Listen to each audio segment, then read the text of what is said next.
चट्याङ चट्याङ एक प्रकारको विद्युतीय प्रवाह हो।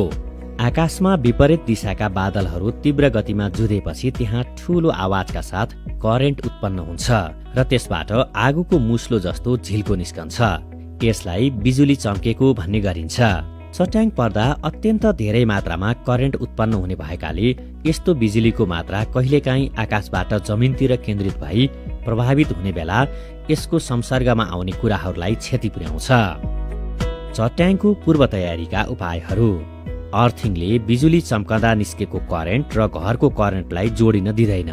यसकारण दक्ष प्राविधिकको सहयोग लिएर तामा, एल्युमिनियम तथा जीआईका रड घरको सबैभन्दा अग्लो भागमा राख्ने अनि सोही धातुका रड वा पाता जोडेर जमिनसम्म पुर्याएर तामाको रडसँग जोडी अर्थिङ गर्नुपर्छ।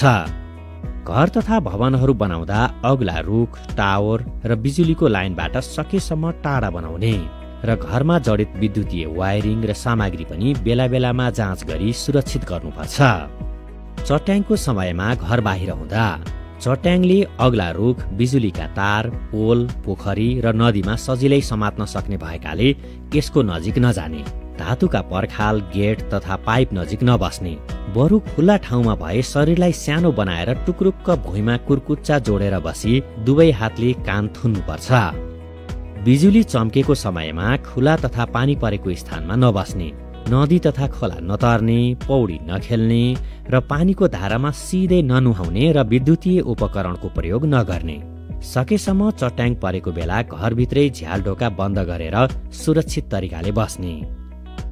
चट्याङ पछिको सतर्कता। चट्याङले असर गरेमा तुरुन्तै प्राथमिक उपचार गरी अस्पताल लैजाने। चट्याङ सामान्यतया अपराह्न 3 बजेपछि पर्ने हुनाले सकेसम्म घर बाहिरको काम बिहानको समयमा गरी साँझपख घरभित्रका काम गर्ने।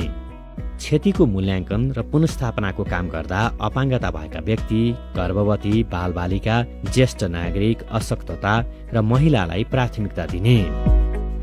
विपद बारे चासो राखौं, चनाखो बनाऊ। राष्ट्रिय विपद जोखिम न्यूनीकरण तथा व्यवस्थापन प्राधिकरण।